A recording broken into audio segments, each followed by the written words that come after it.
Hello everyone. आज के इस वीडियो में यू डबल ई का सब्जेक्ट के पांचवा चैप्टर इलेक्ट्रिक ड्राइव पर आधारित ऑब्जेक्टिव क्वेश्चन का दूसरा पार्ट है ये। इसका पहला पार्ट जो था उसमें हमने लगभग आपको 25 क्वेश्चन बताए थे ऑब्जेक्टिव। तो आज के इस वीडियो में इसका दूसरा पार्ट देखेंगे और इस वीडियो में ये चैप्टर ख़त्म हो जाएगा। इसका मतलब अगले वीडियो में जो आपका चैप्टर होगा वो होगा इलेक्ट्रिक ट्रैक्शन। तो अब वीडियो स्टार्ट कर लेते हैं और बाकी के क्वेश्चन जो हैं इलेक्ट्रिक ड्राइव पर आधारित उसको देखते हैं।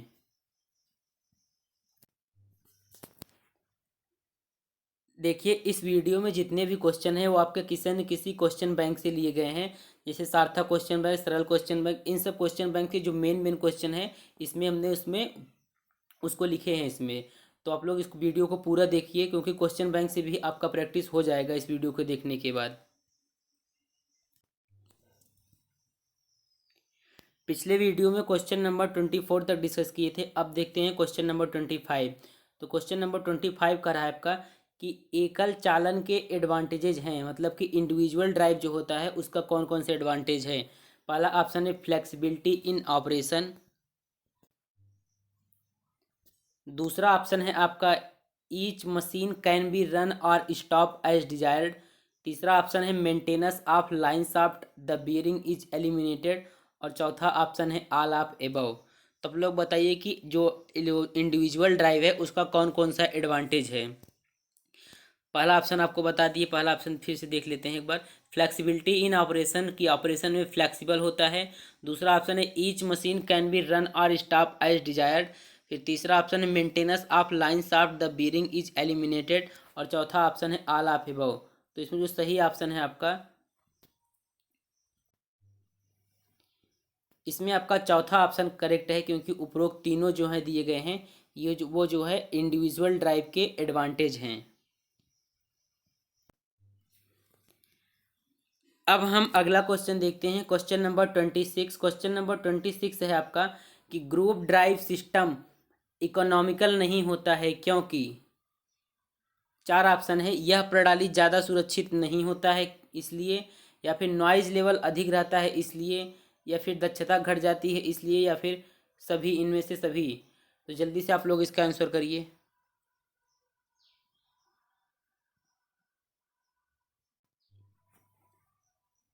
देखिए, इसका जो सही आंसर है वो है ग्रुप ड्राइव सिस्टम जो होता है इकोनॉमिकल नहीं होता है क्योंकि यह प्रणाली जो होती है ज़्यादा सुरक्षित नहीं होती है, नॉइज लेवल भी अधिक रहता है और दक्षता जो होती है घट जाती है बहुत सारे लॉस होने की वजह से। इसलिए इसमें जो चौथा ऑप्शन जो है आपका वो करेक्ट है। अब हम अगला क्वेश्चन देखते हैं। हमारा अगला क्वेश्चन है क्वेश्चन नंबर 27। क्वेश्चन नंबर 27 क्या कह रहा है कि डीसी सीरीज मोटर का प्रयोग होता है। पहला ऑप्शन है ट्रैक्शन, दूसरा ऑप्शन है क्रेन, तीसरा है बेल्ट कन्वेयर, चौथा है आल। तो जल्दी से बताइए आप लोग कि डीसी सीरीज मोटर का प्रयोग किस में होता है। ट्रैक्शन में होता है, फिर क्रेन में होता है, या फिर बेल्ट कन्वेयर में होता है। तो इसका जो सही ऑप्शन है इसमें चौथा ऑप्शन करेक्ट है। डीसी सीरीज मोटर का प्रयोग जो होता है ट्रैक्शन, क्रेन और बेल्ट कन्वेयर तीनों में होता है। अब हम अगला क्वेश्चन देखते हैं। अगला क्वेश्चन है हमारा क्वेश्चन नंबर 28। क्वेश्चन नंबर 28 क्या कह रहा है, देखिए स्टेटमेंट दिया गया है एक कि लेथ मशीन में डीसी शंट मोटर का प्रयोग होता है। ये जो स्टेटमेंट है ये ट्रू है या फॉल्स, जल्दी से बताइए आप लोग कि डीसी लेथ मशीन में डीसी शंट मोटर का प्रयोग होता है। दो ऑप्शन है, यस या फिर नो। तो जो इसमें सही ऑप्शन है वो पहला ऑप्शन करेक्ट है क्योंकि लेथ मशीन में डीसी शंट मोटर का प्रयोग होता है। अब हम अगला क्वेश्चन देखते हैं। अगला क्वेश्चन है हमारा क्वेश्चन नंबर 29। क्वेश्चन नंबर 29 कह रहा है कि घरेलू उपकरण जैसे वॉशिंग मशीन हो गया, एयर कंडीशनर हो गया, इसमें किस मोटर का प्रयोग होता है। चार ऑप्शन है। पहला ऑप्शन है सिंक्रोनस मोटर, दूसरा single phase AC series motor, तीसरा है डीसी सीरीज मोटर और चौथा है आल। तो आप लोग बताइए कि घरेलू उपकरण जैसे वॉशिंग मशीन या एयर कंडीशनर हो गया तो इसमें किस मोटर का प्रयोग होता है। तो इसमें जो सही ऑप्शन है आपका दूसरा ऑप्शन करेक्ट है, single phase AC series motor का प्रयोग इनमें होता है।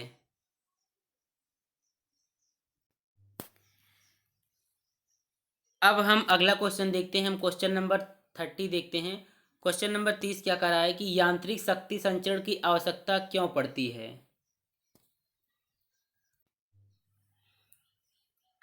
क्वेश्चन नंबर 30 है कि यांत्रिक शक्ति संचरण की आवश्यकता क्यों पड़ती है। देखिए इसमें पहला ऑप्शन दिया है एकल शक्ति स्रोत से अनेक मशीन चलाने हेतु, दूसरा ऑप्शन है उत्पादित शक्ति को उपयोगी कार्य में बदलने हेतु, तीसरा ऑप्शन है उपरोक्त दोनों और चौथा ऑप्शन है इनमें से कोई नहीं। तो इसका आंसर करिए आप लोग कि यांत्रिक शक्ति संचरण की आवश्यकता क्यों पड़ती है। इसमें जो सही ऑप्शन है आपका वो तीसरा ऑप्शन करेक्ट है, उपरोक्त दोनों के लिए हम यांत्रिक शक्ति संचरण की आवश्यकता पड़ती है।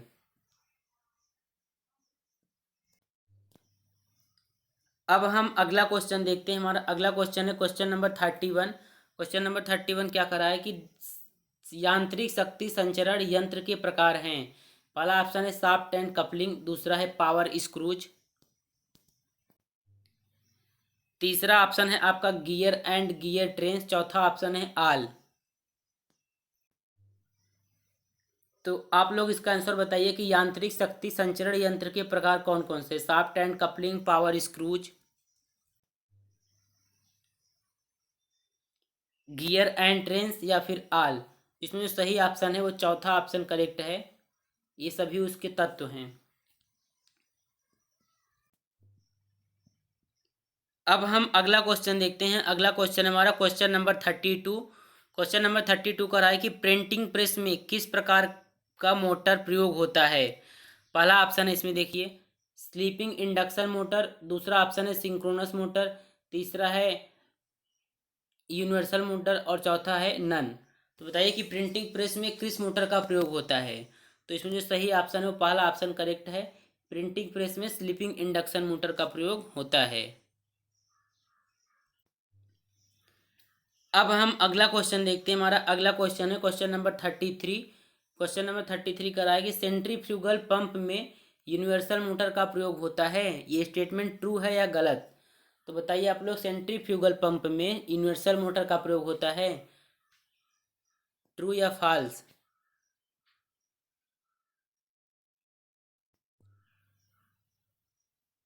इसका सही आंसर है ये स्टेटमेंट जो दिया गया है वो रॉन्ग है, क्योंकि सेंट्रीफ्यूगल पंप में इंडक्शन मोटर का प्रयोग होता है, 3 फेज इंडक्शन मोटर का प्रयोग होता है। तो ये स्टेटमेंट जो है रॉन्ग है,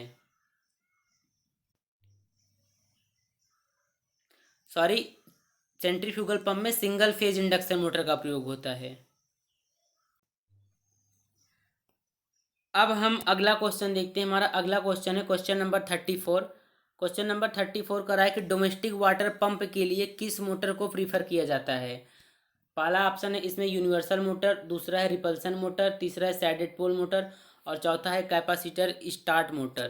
तो आप लोग बताइए कि डोमेस्टिक वाटर पंप के लिए किस मोटर को प्रीफर किया जाता है।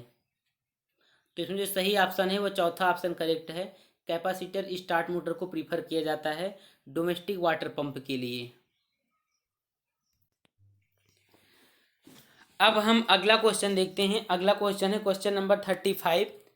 क्वेश्चन नंबर 35 का रहा है कि which type of motor has relatively small starting torque, मतलब कि किस प्रकार के मोटर का जो टार्क है वो स्मॉल होता है। पहला ऑप्शन है इस यूनिवर्सल मोटर, दूसरा है कैपेसिटर स्टार्ट रन मोटर, तीसरा ऑप्शन है capacitor start induction run motor और चौथा ऑप्शन है आपका resistance start induction run motor. तो आप लोग जल्दी से इसका आंसर करिए, किस प्रकार का मोटर जो है, किस प्रकार की मोटर के पास स्मॉल स्टार्टिंग टार्क होता है। तो इसमें जो सही ऑप्शन है वो चौथा ऑप्शन करेक्ट है, resistance start induction run motor. अब हम अगला क्वेश्चन देखते हैं। अगला क्वेश्चन है क्वेश्चन नंबर 36। क्वेश्चन नंबर 36 का रहा है कि एक ऐसे एप्लीकेशन के लिए जिसमें smooth and precise speed control की आवश्यकता हो, उसके लिए किस मोटर को प्राथमिकता दी जाती है। पहला ऑप्शन है आपका स्क्वायरल केज इंडक्शन मोटर, दूसरा है सिंक्रोनस मोटर, तीसरा है डीसी मोटर और चौथा है वाउंड रोटर इंडक्शन मोटर। तो इसका आंसर बताइए आप लोग कि ऐसा एप्लीकेशन जिसमें smooth and precise speed control की आवश्यकता हो, किस मोटर को प्राथमिकता दी जाती है। तो इसमें जो सही ऑप्शन है आपका तीसरा ऑप्शन करेक्ट है, डीसी मोटर को प्राथमिकता दी जाती है। अब हम अगला क्वेश्चन देखते हैं। अगला क्वेश्चन है आपका क्वेश्चन नंबर 37। क्वेश्चन नंबर 37 कह रहा है कि हॉइस्टिंग मशीनरी के लिए किस प्रकार के ड्राइव का प्रयोग होता है। चार ऑप्शन है। पहला ऑप्शन है एसी स्लिप रिंग मोटर, दूसरा है वार्ड लियोनार्ड मेथड, तीसरा है कम्युलेटिव कंपाउंड मोटर और चौथा है ऑल ऑफ एबव। तो आप लोग इसका आंसर करिए कि हॉइस्टिंग मशीनरी के लिए किस प्रकार के ड्राइव का प्रयोग करते हैं।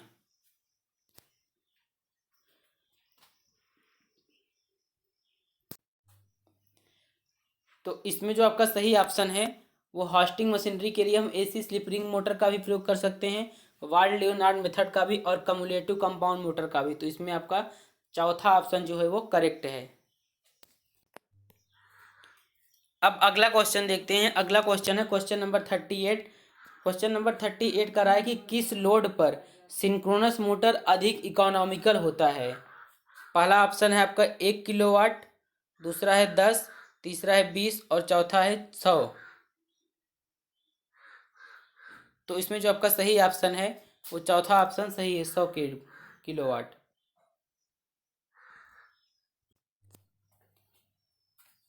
अब हम अगला क्वेश्चन देखते हैं। अगला क्वेश्चन है क्वेश्चन नंबर 39। क्वेश्चन नंबर 39 का रहा है कि when quick speed reversal is consideration the motor preferred is. मतलब कि जब हमको क्विक स्पीड रिवर्सल की ऐसा मतलब कि ऐसा कंडीशन हो या ऐसा कुछ विचार किया जाए जिसमें क्विक स्पीड रिवर्सल हो तो किस प्रकार के मोटर को प्रीफर किया जाता है।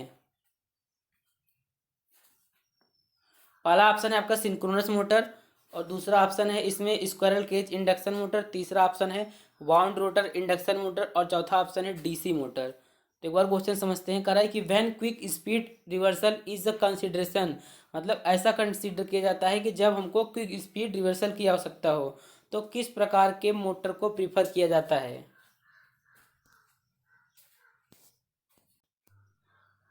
तो इसमें देखिए जो आपका सही ऑप्शन है, जब क्विक स्पीड रिवर्सल की कंसीडर किया जाए तो डीसी मोटर प्रीफर किया जाता है। अब हम अगला क्वेश्चन देखते हैं। अगला क्वेश्चन हमारा क्वेश्चन नंबर 14 का रहा है कि प्रेरण मोटर के नियंत्रण के लिए स्टेटर वोल्टेज नियंत्रण किसके लिए उपयुक्त है। तो चार ऑप्शन दिए गए हैं इसमें। पहला ऑप्शन है आपका फैन एंड पंप ड्राइव, दूसरा ऑप्शन है ड्राइव ऑफ ए क्रेन, तीसरा ऑप्शन है रनिंग एज द जनरेटर और चौथा ऑप्शन है कांस्टेंट लोड ड्राइव। तो बताइए आप लोग प्रेरण मोटर के स्पीड कंट्रोल के लिए स्टेटर वोल्टेज कंट्रोल जो है किसके लिए उपयुक्त होता है। तो इसमें जो सही ऑप्शन है आपका पहला ऑप्शन करेक्ट है, फैन एंड पंप ड्राइव के लिए उपयुक्त होता है। अब हम अगला क्वेश्चन देखते हैं। अगला क्वेश्चन है आपका क्वेश्चन नंबर 41। क्वेश्चन नंबर 41 का रहा है कि निम्नलिखित में से किस ड्राइव का उपयोग डेरिक और विंच के लिए किया जा सकता है। चार ऑप्शन है। पहला ऑप्शन है पोल चेंजिंग स्क्वायरल केज मोटर, दूसरा ऑप्शन है AC slip ring motor with variable resistance, तीसरा ऑप्शन है DC motor with ward Leonard control और चौथा ऑप्शन है एनी ऑफ एबव। तो किस ड्राइव का उपयोग हम डेरिक और विंच के लिए करते हैं। तो इसमें जो सही ऑप्शन है आपका चौथा ऑप्शन सही है, क्योंकि हम इनमें से तीन जो उपरोक्त तीन मोटर दिए गए हैं इनमें से किसी भी विधि का या किसी भी मोटर का प्रयोग हम कर सकते हैं डेरिक और विंच के लिए।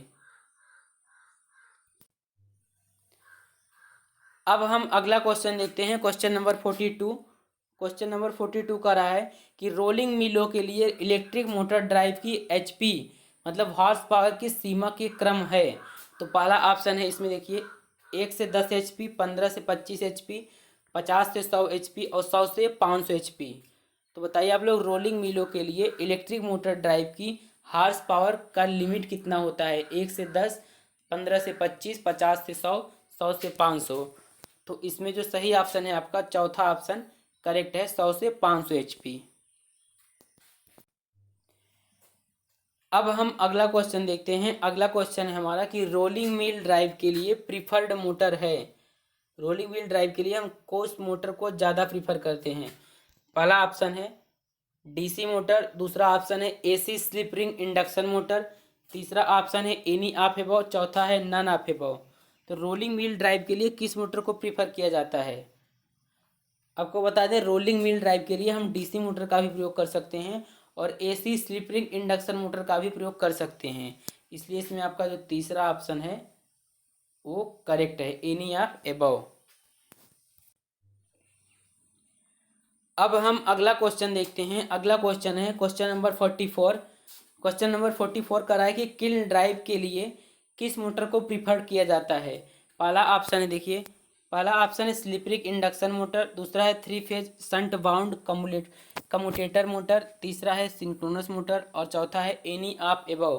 तो किल ड्राइव के लिए किस मोटर को प्रीफर करते हैं। तो इसमें जो सही ऑप्शन है आपका वो है चौथा ऑप्शन करेक्ट है। इसमें से किसी भी मोटर का प्रयोग हम कर सकते हैं। अब हम अगला क्वेश्चन देखते हैं। Question number 45। क्वेश्चन नंबर 45 का रहा है कि ब्लोअर या सेंट्रीफ्यूगल पंखे के लिए निम्नलिखित में से कौन सी मोटर प्रिफर्ड की जाती है। चार ऑप्शन है। पहला ऑप्शन है वाउंड रोटर इंडक्शन मोटर, दूसरा है स्क्वायरल केज इंडक्शन मोटर, तीसरा है डीसी संट मोटर और चौथा है बोथ 2 and 3। मतलब कि ब्लोअर और सेंट्रीफ्यूगल पंखे के लिए किस मोटर को प्रेफर किया जाता है।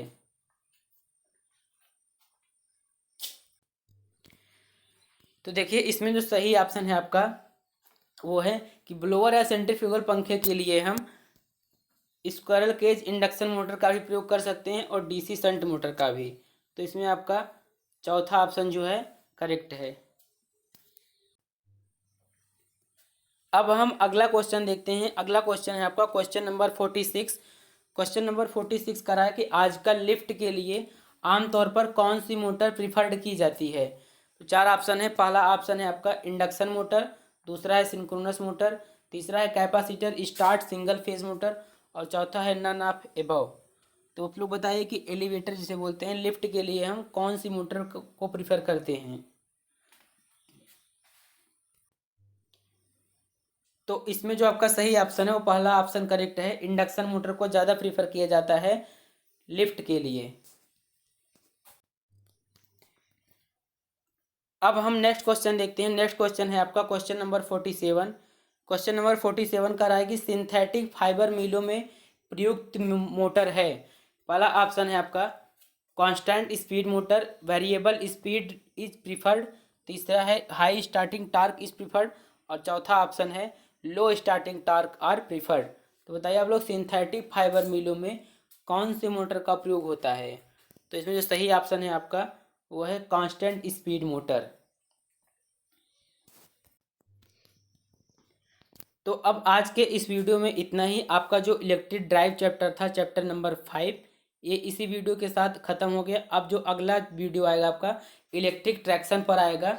उसके बाद कोई भी वीडियो नहीं आएगा, ना तो ड्राइंग पर ही वीडियो हम ला पाएंगे ना तो आपको यूडब्ल्यू पर ही। इलेक्ट्रिक ट्रैक्शन के ख़त्म होने के बाद अब वीडियो केवल 3 वीडियो आएगा, जिसमें आपको एक वीडियो में आपको दिखा देते हैं। 1 मिनट देखिए, आपको बता दें कि अब जो मतलब कि जो आपका इलेक्ट्रिक ट्रैक्शन है वो चैप्टर ख़त्म होने के बाद केवल 3 वीडियो आएगा। जो आपका पहला वीडियो होगा, पहले तो आपको ड्राइंग बताएंगे, आपको एक ही वीडियो में 300 से अधिक क्वेश्चन बताएंगे आईएमआरई पर भी और यूडब्ल्यू पर भी 300 से अधिक क्वेश्चन बताएंगे एक ही वीडियो में। वो केवल आपका रिवीजन होगा और इसी प्रकार से ड्राइंग पर भी 300 से अधिक क्वेश्चन बताएंगे। और आपको बता दिए जो क्वेश्चन होंगे ना वो आपके सभी प्रकार के क्वेश्चन बैंक से हम खुद अपने रिवीजन के लिए 300 क्वेश्चन तैयार करेंगे, वही आपसे भी शेयर करेंगे। तो आप लोग इस वीडियो को ज़्यादा से ज़्यादा शेयर करें ताकि जो भी अभी तक नहीं पढ़ा है ड्राइंग हो या फिर आईएमआर या फिर यूडब्ल्यू, इस वीडियो को देखने के बाद उसको तो मतलब कि ऑब्जेक्टिव क्वेश्चन उसका रिवीजन आराम से हो जाएगा। तो आप लोग इस वीडियो को ज़्यादा से ज़्यादा शेयर करें। जब भी ये वीडियो अपलोड करेंगे हम आपको बता देंगे टेलीग्राम पर। तो अभी तक अगर आप नोट्स या पीडीएफ आपको नहीं मिला है तो टेलीग्राम ज्वाइन कर लीजिए। अब मिलते हैं अगले वीडियो में।